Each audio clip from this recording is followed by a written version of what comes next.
আসসালামু আলাইকুম। আমার অনেক অনেক আদরের ছোট্ট সোনামণিরা, আসসালামু আলাইকুম। নিশ্চয়ই ভালো আছো তোমরা সবাই। আমিও ভালো আছি। কিছুদিন আগে তোমাদের ষান্মাসিক পরীক্ষা হয়ে গেল, আমারও খাতা দেখা শেষ হয়ে গেছে।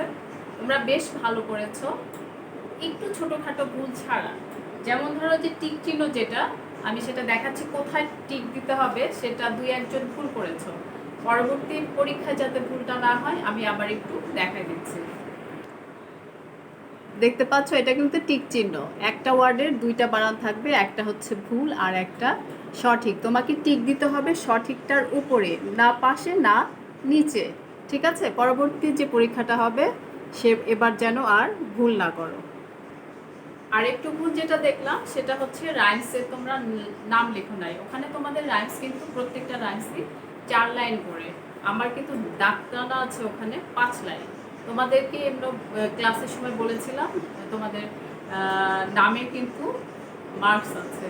দুই একজন দেখলাম তোমরা সেখানে নামটা, রাইমসের নামটাই লিখো না। বার্ষিক পরীক্ষায় এই ভুলটা তোমরা করবে না। তারপরে হচ্ছে ফুল স্টপ, কমা, এসবেও একজন দুজন ভুল করেছো। এটাও এর পরবর্তীতে তোমরা সাবধান হয়ে যাবে, এসব যেন ভুল না হয়। তো তোমাদের সিলেবাস নিয়ে আমি একটু বলবো। তোমাদের সিলেবাসে হচ্ছে বার্ষিকে যে সিলেবাসটা আছে, যতগুলো আইটেম দেওয়া আছে সেখান থেকে দুই একটা আইটেম বাদ দেওয়া হয়েছে। আমি বলে দিচ্ছি কোন কোন আইটেমগুলো বাদ দেওয়া হয়েছে।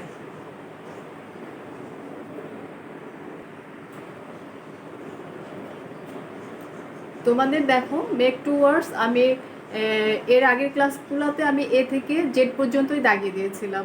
আমি আজকে আবার এম থেকে জেড পর্যন্ত দাগানোগুলাই তোমাদেরকে আবার একটু মনে করিয়ে দেব। তো তোমাদের মেক টু ওয়ার্ডস বার্ষিকে থাকবে এম থেকে জেড পর্যন্ত। তারপরে right down the English meaning, অর্থাৎ ইংরেজি ওয়ার্ড থাকবে তোমাদের, বাংলা অর্থ লিখতে হবে, এটাও এম থেকে জেড। তারপরে right down the Bangla meaning, এটা হচ্ছে তোমাদের একটা থাকবে, এটা প্রথমটা। দ্বিতীয়টা হচ্ছে right down the English meaning, অর্থাৎ এখানে বাংলাটা থাকবে, ইংলিশ করতে হবে। আর যেটা right down the Bangla meaning, এখানে তোমার ইংলিশটা থাকবে, বাংলা করতে হবে। তো আর 4 number tick the correct spelling, এগুলো সবই কিন্তু এম থেকে জেডের মধ্যে যে ওয়ার্ডগুলো থাকবে সেগুলাই। তারপরে হচ্ছে টিক দ্য কারেক্ট স্পেলিং, এটাও এম থেকে Z. Rearrange the following letters and make word, এটাও এম থেকে Z. Fill in the blanks with the correct letter, M থেকে জেড। এটা আমি বাদ দিয়েছি, এটা তোমাদের বার্ষিক পরীক্ষায় দিব না। Feel in the blanks with the correct letter, দেখো আমি ক্রস দিয়ে রেখেছি 6 নাম্বারটা, এটা এম থেকে জেড আসবে না। মেক সেন্টেন্স আসবে, ট্রান্সলেট ইন্টু বেঙ্গলি আসবে, ট্রান্সলেট ইন্টু ইংলিশ আসবে। Feel in the gaps, use of A and the, এটা আসবে, অর্থাৎ আর্টিকেলের ব্যবহারটা তোমাদের আসবে। সেই জন্য আমি ওখান থেকে 6 নাম্বারটা বাদ দিয়েছি। 6 নাম্বার হচ্ছে feel in the blanks with the correct letter, সেজন্য আমি ওটা বাদ দিয়ে এটা রেখেছি। আর্টিকেল দিয়ে তোমরা ফিল ইন দ্য গ্যাপস পূরণ করবে। তারপর answer the question, oral test ছিল, এটাও আমি বাদ দিয়েছি। Name of 7 days from word book, এটাও বাদ দিয়েছি। এটা তোমরা মুখস্থ করে ফেলবে, এটা খুব প্রয়োজনীয় একটা জিনিস, কিন্তু আমি পরীক্ষায় এটা দিব না। নেম অফ 5 ওয়ার্ড বুক থেকে ভেজিটেবলস, অ্যানিমালস, বার্ডস, এই তিনটা থেকে যে কোনো একটার 5টা ওয়ার্ড লিখতে হবে। এটা এটা থাকবে পরীক্ষায়। ডিকটেশন থাকবে না, ওটা তো মানে ক্লাসে করানোর কথা ছিল, ক্লাস তো হচ্ছে না, সেজন্য ওটা বাদ। আর রাইমস তো থাকবেই। তো এই হলো তোমাদের সিলেবাসের পাঠ নির্দেশিকার কিছু কারেকশান। এবার আমি বইয়ে তোমাদের এম থেকে জেড পর্যন্ত যে দাগিয়ে দিয়েছিলাম সেগুলাই আবার আমি তোমাদেরকে একটু মনে করিয়ে দিব। দেখো, এই যে এম দিয়ে তোমাদের কিন্তু এগুলো দাগানোই আছে বইয়ে, বই নিয়েছো তো হাতে, না? এম ফর মাগ, moon. N for net, nut. এগুলো ওয়ার্ড মিনিংগুলো সঙ্গে সঙ্গে পড়ে ফেলবে। Word meaning, M for mug মানে mug, M for moon, moon মানে হচ্ছে চাঁদ। চাঁদ কখন দেখা যায় জানো তো? রাত্রেবেলা। কোথায় দেখা যায়? আকাশে। হ্যাঁ, খুব সুন্দর আলো হয় যখন চাঁদ ওঠে। তারপরে এন, এন ফর নেট, জাল। এন ফর নাট, বাদাম। ও ফর ওভেন, চুলা। ও ফর আউল, পেঁচা। পেঁচা হচ্ছে একটা পাখি, পাখির নাম। পি ফর পেন, পেন মানে কলম, যেটা দিয়ে আমরা লিখি। পি ফর প্যারট, তোতা পাখি। তোতা পাখি তোমরা চেনো? এখানে কিন্তু তোতা পাখির ছবি দেয়া নাই, এখানে ছবিটা দেয়া আছে ময়ূরের। তোতা পাখিটা কেমন আমি তোমাদেরকে দেখাচ্ছি। এটা হচ্ছে, আমি যে আউল বললাম, এটা হলো পেঁচা। পেঁচা পাখি দেখতে এরকম। এবার আমি তোমাদের তোতা, এটা হচ্ছে প্যারট, তোতা পাখি। তোতা পাখিটা আর টিয়া পাখিটা বেশ মানে খানিকটা মিল আছে, শুধু তোতা পাখিটা সাইজে অর্থাৎ আকারে একটু ছোট হয়, আর টিয়ার চেয়ে ছোট হয়, আর টিয়ার লেজটা একটু বড় থাকে। তাছাড়া মোটামুটি দেখতে একই। আর তোতা পাখিকে কথা শিখালে মানুষের মতো সুন্দর কথা বলতে পারে। এরা পোষও মানে, তুমি ছেড়ে দিলেও উড়ে যাবে না। ঠিক আছে, এটাই হচ্ছে তোতা পাখি।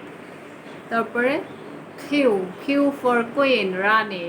কিউ, কুইল পাখির পাখা, পালক পাখির পালক, কুইল পাখির পালক। রোজ, আর R for rose, rose for গোলাপ। আর ফর রোজ, এই যেটা হচ্ছে রোজ, রোজ মানে হচ্ছে গোলাপ। গোলাপ হচ্ছে একটা ফুলের নাম। এই ফুলটা কিন্তু বিভিন্ন কালারের হয়ে থাকে। R R for river, river মানে নদী।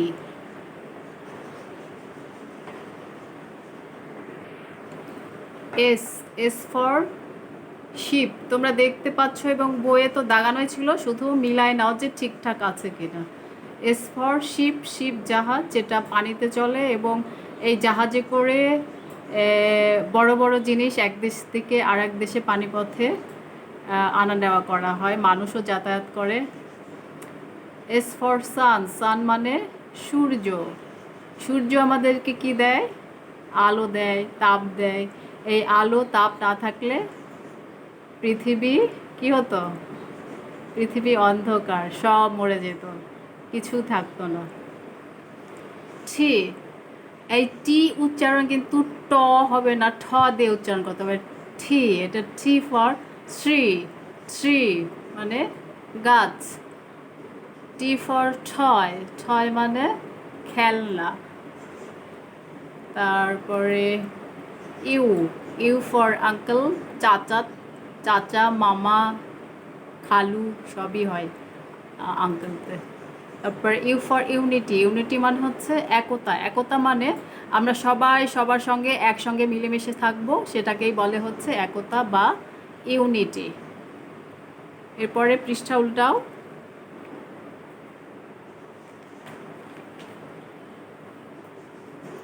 ভি, ভি ফর ভাজ, ভাজ মানে হচ্ছে ফুলদানি, যার মধ্যে ফুল রাখা হয়। ভি ফর ভ্যান, মালগাড়ি, যেসব গাড়িতে করে জিনিসপত্র আনা নেওয়া করা হয়। ডাব্লিউ, এটা কিন্তু দুইটা ইউ যোগ করে এই লেটারটা হয়েছে ডাবল। ডাবল দুইটা মানে দুইয়ের, দুইয়ের ইংরেজি কি? Double.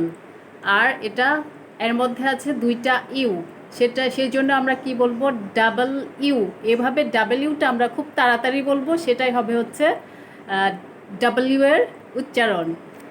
W, double, double you.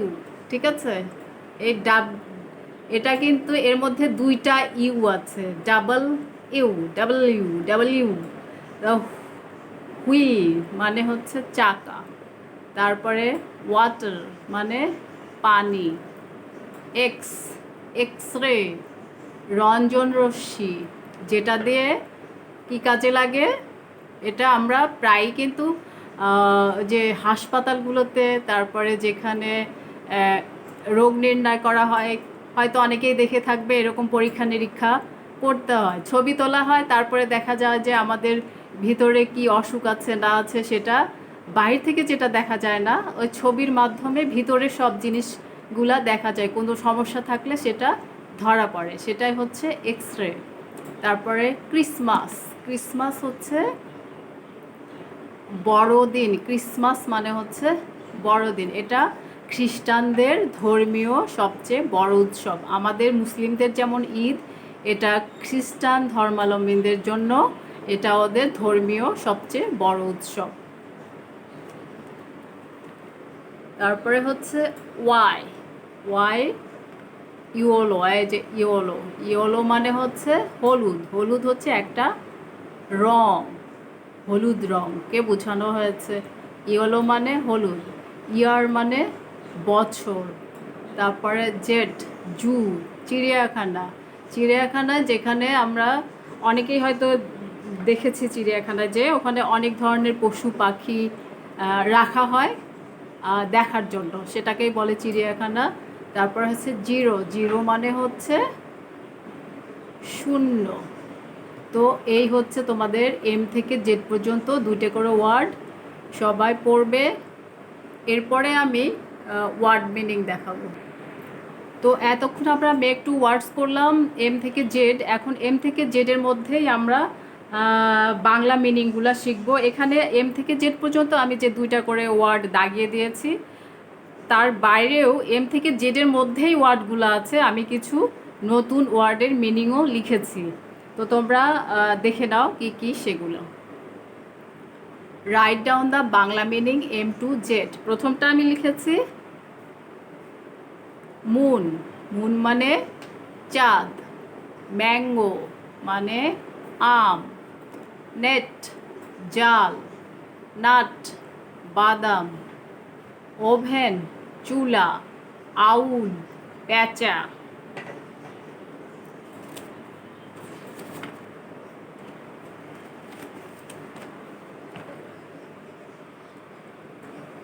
Pen কলম। প্যারট তোতা পাখি। কুইন রানী। কুইল পাখির পালক। রোজ গোলাপ। রিভার নদী। শিপ জাহাজ। সান সূর্য। ট্রি গাছ। টয় খেলনা। ভাজ ফুলদানি। ভ্যান মালগাড়ি। হুইল চাকা। ওয়াটার পানি। ক্রিসমাস বড়দিন। ইয়োলো হলুদ। জু চিড়িয়াখানা। জিরো শূন্য। তাহলে ওয়ার্ড মিনিং এই পর্যন্তই। তো তোমাদের মনে পড়েছে এগুলা কিন্তু একবার হয়ে গিয়েছিল, এ থেকে জেড পর্যন্ত হয়ে গেছিল। যাই হোক তখন কিন্তু তোমাদের পরীক্ষা হয়েছে এ থেকে এল পর্যন্ত, বার্ষিকী হবে এম থেকে জেড পর্যন্ত। তো আমি সেটা আবার রিভিশন করে দিলাম। নিশ্চয়ই তোমাদের মনে পড়েছে আর নিশ্চয়ই তোমরা বাসায় পড়াশোনা করছো। আর ওয়ার্ড মিনিংও এম থেকে জেড পর্যন্ত যেগুলো করলাম এগুলোই শিখতে হবে। বাড়তিও শিখতে পারো, যে যত ওয়ার্ড শিখবে সে তত ইংরেজি ভালো বলতে পারবে, ভালো শিখবে। তো আজকে এ পর্যন্তই। সবাই ভালো থেকো। পরবর্তী ক্লাসে আবার দেখা হবে। আল্লাহ হাফেজ।